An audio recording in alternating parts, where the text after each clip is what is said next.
మన మర్రి golden diamonds లో ఎంత పెద్ద డిజైనర్ నెక్లెస్ అయినా ఎటువంటి మేకింగ్ ఛార్జీలు లేకుండా కేవలం 9% విఏ మాత్రమే. Marri golden diamonds, the honest jeweller, Kukatpally, Hyderabad. బీజేపీకి అధికారం కట్టబెట్టేందుకు తెలంగాణ ప్రజలు సంసిద్ధమయ్యారని ప్రధాని మోదీ విశ్వాసం వ్యక్తం చేశారు. బెంగాల్లో బీజేపీ చరిత్రాత్మక విజయ స్ఫూర్తి తెలంగాణలోనూ స్పష్టంగా కనిపిస్తోందన్నారు. కాంగ్రెస్, బీఆర్ఎస్ విఫల వాగ్దానాలు, కుటుంబ రాజకీయాలతో విసిగిపోయిన జనం మార్పు కోరుకుంటున్నారని స్పష్టం చేశారు. విద్వేషపూరిత విభజన రాజకీయాలకు కాంగ్రెస్ కేంద్రంగా మారిందని మోదీ ఆరోపించారు. సికింద్రాబాద్ పరేడ్ గ్రౌండ్ లో జరిగిన బహిరంగ సభ వేదికగా తెలంగాణలో అధికారం బీజేపీదేనంటూ పార్టీ నేతలు, శ్రేణులకు ప్రధాని మోదీ లక్ష్యాన్ని నిర్దేశించారు. ఒకప్పుడు దక్షిణాది నుంచి ఈశాన్య రాష్ట్రాల వరకు బీజేపీని చిన్న పార్టీగా చూసేవారని, కానీ నేడు దేశవ్యాప్తంగా కమలదళంపై ప్రజల్లో అపారమైన విశ్వాసం పెరిగిందన్నారు. బెంగాల్లో బీజేపీ చిరస్మరణీయ గెలుపు స్ఫూర్తి తెలంగాణలో స్పష్టంగా కనిపిస్తోందన్నారు.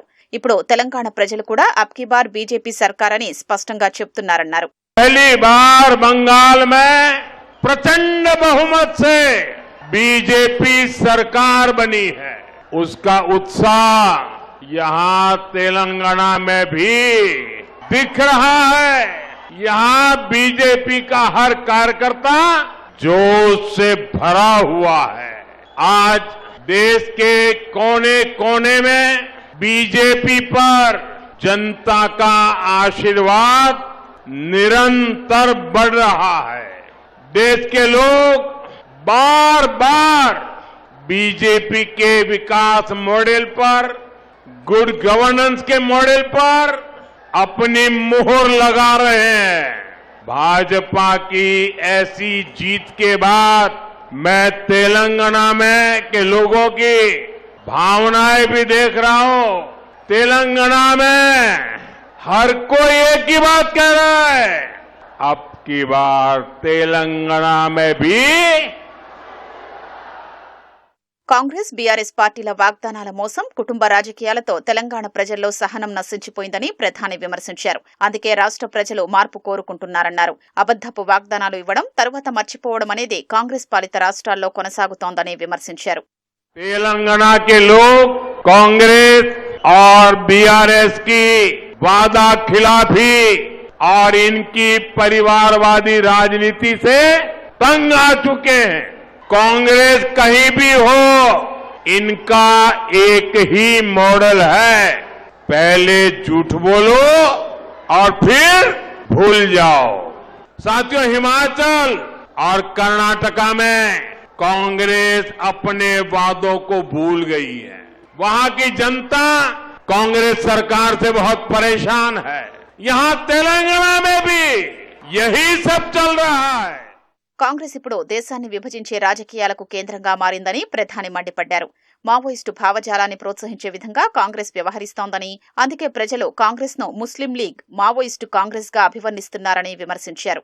साथियों, कांग्रेस की प्राथमिकता जनता की सेवा करना नहीं है. कांग्रेस अब देश बांटने वाली नफरती राजनीति का मुख्य आधार हो गई है.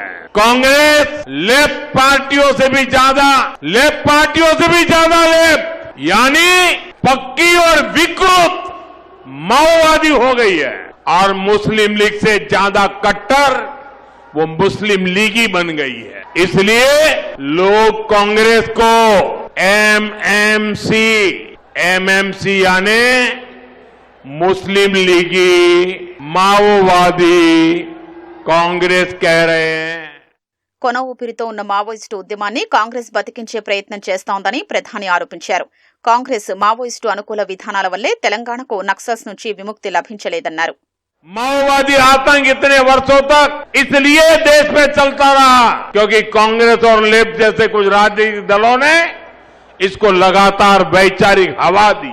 लेकिन दुर्भाग्य देखिए, आज जब माओवादी आतंक अपनी अंतिम सांसें गिन रहा है, तब भी ये लोग माओवाद को, नक्सलवाद को बचाने में लगे हैं. कि तेलंगाना की जो पुलिस है उसको अगर खुली छूट मिलती तो मुझे पक्का विश्वास है ये पुलिस अपनी ताकत से केंद्र की नीतियों के साथ कदम मिलाकर अगर वो चलती तो बहुत पहले ही माओवादी आतंक का खात्मा हो चुका होता, लेकिन इन लोगों ने साथ नहीं दिया। इसलिए देश को माओवादी आतंक को पूरी तरह कुचलने में इतना वक्त लग गया।